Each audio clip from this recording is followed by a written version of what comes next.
నమస్తే. ప్రస్తుతం మనతో పాటు సీనియర్ జర్నలిస్ట్ దాము బాలాజీ ఉన్నారు. ఆయనతో మాట్లాడదాం. నమస్తే సార్. నమస్తే సార్, ఆపరేషన్ సింధూర్లో భాగంగా 9 ప్రాంతాల్లో ఎయిర్ స్ట్రైక్ చేసింది మన ఆర్మీ.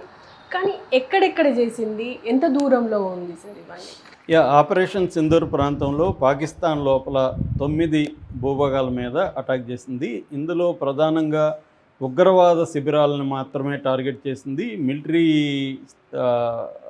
స్థావరాల మీదకి వెళ్ళలేదు, అట్లాగే సివిలియన్ ప్రదేశాల మీద కూడా దాడి చేయలేదు అనేది అంటే క్లియర్గా ఇండియన్ ఆర్మీ అనౌన్స్ చేస్తున్నది ఏమంటే, మేము పాకిస్తాన్లో టెర్రర్ గ్రూపుల మీద మాత్రమే దాడి చేసాం. ఇది coordinated attack, tri service attack, అంటే ఆర్మీ, నేవీ, ఎయిర్ ఫోర్స్ 3 కలిపి చేసిన అటాక్. ఇది అతిపెద్దది భారతదేశంలోనే. నాన్ వార్ అటాక్ అంటారు. నాన్ వార్ అటాక్ అనేది అతిపెద్దది, ఇప్పటివరకు చరిత్రలో ఇలాంటిది చేయలేదు.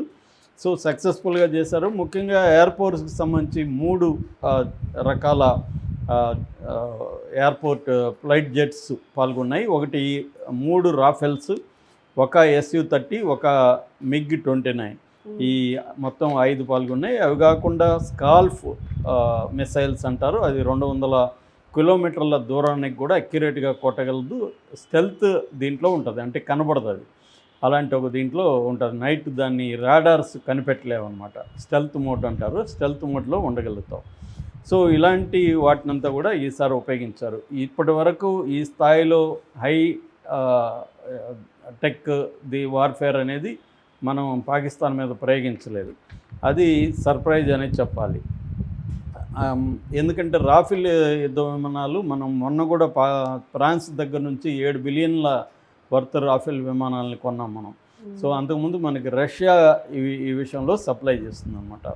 సో ఇలాగా మొత్తంగా 9 స్థావరాలు, అందులో 4 పాకిస్తాన్ భూభాగంలోకి వెళ్ళి చేయగలిగాము.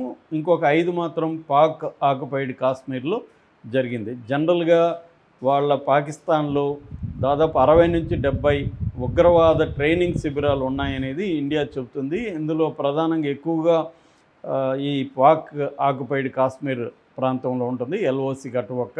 LOC అంటే line of control. Pakistan occupied కాశ్మీర్కి, ఇండియా అధీనంలో ఉండే కాశ్మీర్కి మధ్య ఉండే గీతని LOC అంటారు. ఇది ఇంటర్నేషనల్ బార్డర్కి కనెక్ట్ అయి ఉంటుంది. నార్థర్న్ పార్ట్ అనమాట. ఇంటర్నేషనల్ బార్డర్ మొత్తం 3323 కిలోమీటర్లు మనకి, పాకిస్తాన్కి అంతర్జాతీయ సరిహద్దు.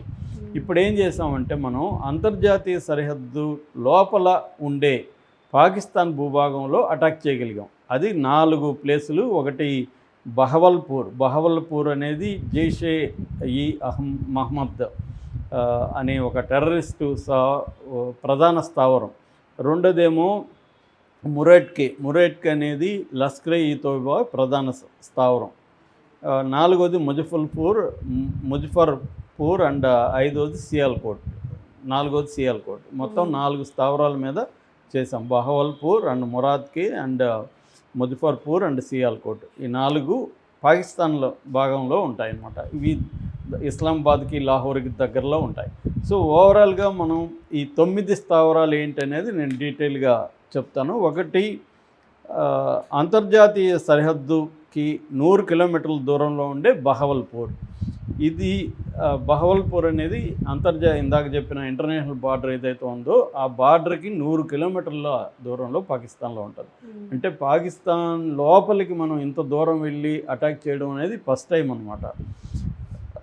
తర్వాత మురేట్కి, ఇది సాంబాకి ఎదురుగా సరిహద్దుకి 30 కిలోమీటర్ల దూరంగా ఉండే లష్కరే క్యాంప్. ఫస్ట్దేమో బహవల్పూర్ ఏమో జైషద్-ఈ మొహమ్మద్ క్యాంప్, ఇదేమో లష్కరే క్యాంప్.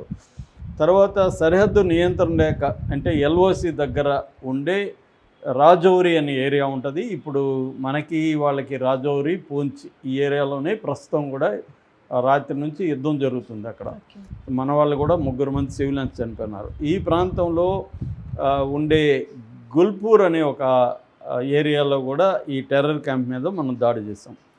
నెక్స్ట్ 3వది జమ్మూ కాశ్మీర్లోని POKలో తంగ్తర్ సెక్టర్ లోపల సవాయ్ లష్కరే క్యాంపు. అది 30 కిలోమీటర్ల దూరంలో ఉంటుంది. సవాయ్ లష్కరే క్యాంపు ఉంది.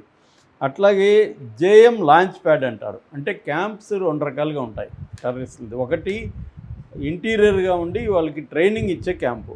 రెండోది లాంచ్ ప్యాడ్ అంటే ట్రైనింగ్ అంతా అయిపోయినాక వాళ్ళని అటాక్ రెడీగా ఉంటారు. దాన్ని లాంచ్ ప్యాడ్ అంటే ఎప్పుడే అటాక్ చేయమని వాళ్ళకి ఆదేశాలు వస్తే అప్పుడు ఇమీడియట్గా వెళ్ళి అటాక్ చేస్తారు. ఈ లాంచ్ ప్యాడ్స్ అనేవి పాక్ ఆక్యుపైడ్ కాశ్మీర్లోనే ఎక్కువ ఉంటాయి. ఎందుకంటే కాశ్మీర్కి అవి దగ్గరగా ఉంటాయి కాబట్టి లాంచ్ ప్యాడ్స్ అన్నీ కూడా పిఓకేలోనే ఉంటాయి. కానీ ప్రధాన శిబిరాల్లో మాత్రం పాకిస్తాన్లో ఉంటాయి అన్నమాట. సో ఈ లాంచ్ ప్యాడ్లో ఉండే బిలాల్ క్యాంపు మీద కూడా మనం అటాక్ చేసాం.